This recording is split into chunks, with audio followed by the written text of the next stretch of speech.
welcome back to my channel. I know in my last video I talked about hopefully getting a new series started in this video. Unfortunately, I won't be able to do that because with everything going on with the coronavirus, a book that I needed to make the video that I was planning on won't be here in time for me to film and get this video up this month. So hopefully I can get that to you next month still. Unfortunately, with all the bookstores being closed and with shipping being so slow, I don't know how quickly I'll be able to get out the videos in that series as much as I had planned, but we're still on for that. Just keep watching. For this video instead, I decided to do the stay-at-home book tag that Madison Mary at Princess of Paperback created. It seemed like fun and it seemed really on theme for me not being able to make the video I wanted because of the stay-at-home orders that we're all under right now. So with that being said, let's jump right into the video. So the first prompt was laying in bed, a book that you could read in one day. So this one was a little tricky for me because I'm a really fast reader and most books I do read in one day anyway, unless they're really thick or boring or something. And I also had a lot of smaller books that I was like, well, I could read those in a day. But I decided to keep beating the dead horse and talk about The Song of Achilles by Madeline Miller because I love this book and I feel like it got so overshadowed by Circe, which, as I've said before, I really didn't think was as good as this book. Like, Circe was fine, but to me, this book was so superior.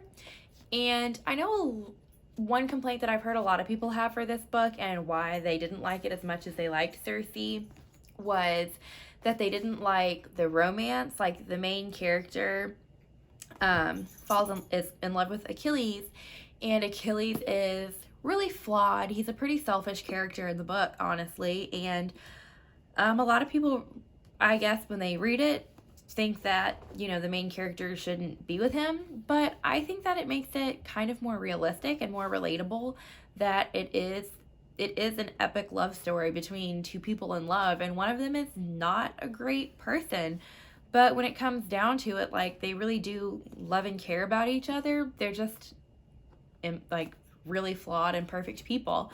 So I think it makes it more of an interesting read, in my opinion. So that's why I chose The Song of Achilles for a book that I could read in one day, because I really love this book, and I think it's really powerful if you want to read it. The next prompt was snacking, a guilty pleasure read. For that, I would have to say Outlander by Diana Gabaldon. I love this series. I do think the TV, this might be a controversial opinion, but I think the TV show is better than the books. But I really love Outlander. I think the series kind of goes downhill from here, and like the farther out I get in the series, the less I like the books. But Outlander I still really love, and it's a book that I've read a couple of times, and I chose this book for like a guilty pleasure read because if I say something about Outlander and people haven't heard about it and they start to ask questions about the series, they usually start to look at me weird when I start to try to do a summary of it, and I usually find myself being like, no, I promise, it's so much better than it sounds, like, you just have to read it. So yeah, I'd have to say Outlander is definitely a guilty pleasure, just because the entire premise of the book is, it sounds like a tacky romance novel, but I promise it's so good. The next prompt was Netflix, a series that you want to get into. And I actually have several like YA series kind of lined up that I want to read over the summer that I like haven't read at all or I haven't finished. But like the biggest, most popular series I think that I would like to get into in the upcoming months that I have not read anything of is, honestly, I'm about to expose myself. Is this the Shadowhunters series, or is this the Mortal Instruments series? Or is it like the Shadowhunters universe and the Mortal Instruments series? See, everyone, like, on BookTube and everyone that I talk, like, who reads a lot, seems to have, or, like, reads a lot of, like, YA fantasy, has read this book series and talks about it like you're supposed to understand the lore. I've literally spent so much time watching videos about this series, whatever it's called, and, like, on Cassandra Clare's website, trying to figure out how many different series there are and, like, what order I'm supposed to read them in. I'm going to start with City of Bones because that's the book that I picked up the last time I got to go to a used bookstore. And we're going to see what happens. I think this is also a fairly controversial series. Like, I know a lot of people love it, but some people really hate it. So I'm super interested to get into this and figure out what the hype is about, whether I like it or not. We'll see. The next prompt is Deep Clean. A book that has been on your TBR for ages. For that, there are a few books that I've had for a hot minute, but I don't think I've had a book that I've bought and had sitting to read for as long as I've had Little Nothing by Marissa Silver. And this was the clear choice for me for this prompt because it's been so long since I picked this book up that I don't remember what it's about. Like, at all. I don't know anything about this book. Right now, I'm reading Crescent City, the new Sarah J. Maas book. And I think once I finish that, which I'm, like, only just started, so it's going to be a second because that book is thick. But I think I'm going to read this one next. Just because I do need a deep clean and get this off my shelf. I haven't heard anyone talk about this book ever. I can't even remember why I grabbed it. Probably just because I liked the cover. Like, look at it shine. Wow. So, that's my deep clean read for the quarantine. The next prompt is Animal Crossing, a book that you bought recently because of hype.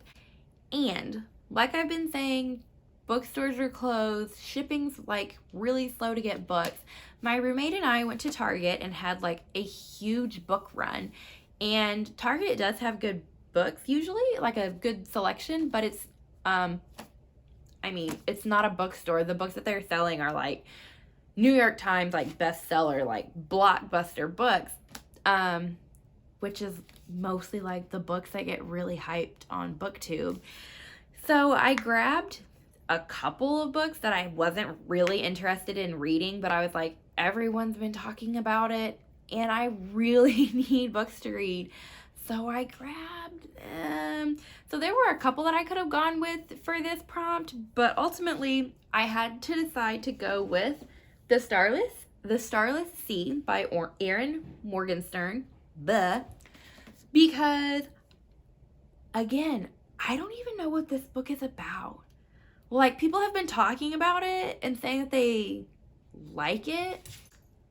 I didn't like The Night Circus, so I kind of zoned out when people were raving about this one because I know a lot of people really love her first and only book up until this one, The Night Circus, and I thought it was really beautifully written, but the story to me was so underwhelming with how people had hyped it up. Like, I read it a couple of years ago and I couldn't really tell you anything about the plot or the characters. It just wasn't my jam. So when she came out with this new book and everyone was raving about it, I was like, I might pick it up like when it's paperback, just to see what the heck the deal is. I mean, that's what I did with The Night Circus. But I was at Target and I don't have enough books to read now. Like, I read really fast and I was really worried that I was gonna read all the books in my house and then be waiting on shipping and have that mess to deal with. So I just grabbed this one just so I could have something to read. So I guess watch out for a video where we talk about The Starless Sea and we'll see where I fall on the spectrum with this one. The next prompt is Productivity, a book that has impacted you similarly to the Song of Achilles. I'm just here to beat a dead horse and talk yet again about The Great Alone by Kristen Hanna. this book is so good. I highly recommend it. Kristen Hanna's writing is beautiful. Her characters are magnificent. Her stories are just chef's kiss. So good. Since reading this one for the first time, I was like, I have to read more of her books because I was surprised. When I first heard about Kristen Hanna, I just had seen this book. Was probably because I'm thinking this was the most recent one that came out. I could be wrong. So I was really surprised that she had like 21 other novels.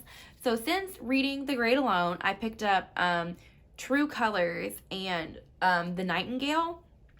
And neither one of them I loved as much as The Great Alone, because to me the story was just so personal. Like, I felt seen reading this book. But The Nightingale and True Colors were like good in the same way like The Great Alone was good. And now I've also got, I can't remember which two I got, but I've got a couple of other Kristen Hanna books during my Target run of madness. I'm so excited to read those because I'm obsessed with Kristen Hanna now, and I'm really obsessed with The Great Alone. This is my nice hardback copy, and I got a paperback copy, and that was maybe not the first time. One of the very few times that I've had two copies of the same book, and I am really excited to go back and reread it and get to like mark up my paperback copy. The next prompt is FaceTime, a book that was gifted to you. And the book that was most recently gifted to me was a present from my best friend Linda for Christmas. She got me, I remember when I did this in the wrap up, I always freeze up and I'm like, yes, do a Spanish accent. You can do it. I think whether or not I do this with a Spanish accent, it's equally embarrassing for me. Cantores by Carolina de Roberti. I'm just going to stop there while I'm so far behind. But I also really loved this book. It's such a beautiful story of like female friendship and love and the struggles that the LGBT community has gone through and how people can rise above like the situations that they're in, and also about the importance of being true to yourself and being honest with yourself and those closest to you. And you know, how we all struggle with different things and how personal strength looks different for everyone. And this is also a really good, impactful read. And the last couple of prompts aren't related to books. One of them is self-care. Name one thing that you've done to look after yourself, which I thought was so cute because I mean, in our videos on BookTube, we don't just have to talk about books. We can talk about other personal things too. I would have to say, I know skincare is like so overdone for like self-care, and like, yes, self-care is more than skincare, but I did get some nice new skincare products because being a nurse right now with the coronavirus, at my job, we're being required to wear face masks at all time when we're at work. And when you're talking about breathing into a paper mask for 13 hours and running around and going into patients' rooms and smelling bad smells, and it's so hard on your skin. I felt like I had just gotten ahead and like gotten my skin under control, and then they made us wear these masks, and it's such a struggle. Like, at least when I'm wearing the mask, it hides my face so no one can see the struggle that I'm having right now. The very last prompt is a bonus. It's to name a book that's coming out soon that you're looking forward to, because Lord knows we all need something to look forward to these days. Unfortunately, really the only book that I was looking forward to coming out this year was Crescent City by Sarah J. Maas. And it's out, and I have it, and I'm reading it now. So unfortunately, I can't answer this question, even though I know my dog is eating something right under the camera. Let's get Pebbles on the camera. Oh my goodness. Since I couldn't think of a book coming out, here instead is my goofy dog Pebbles.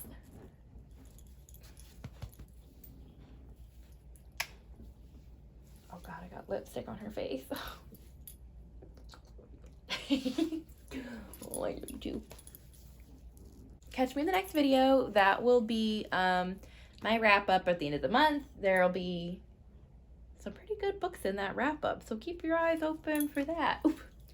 Bye. Say bye, Campers. Say bye.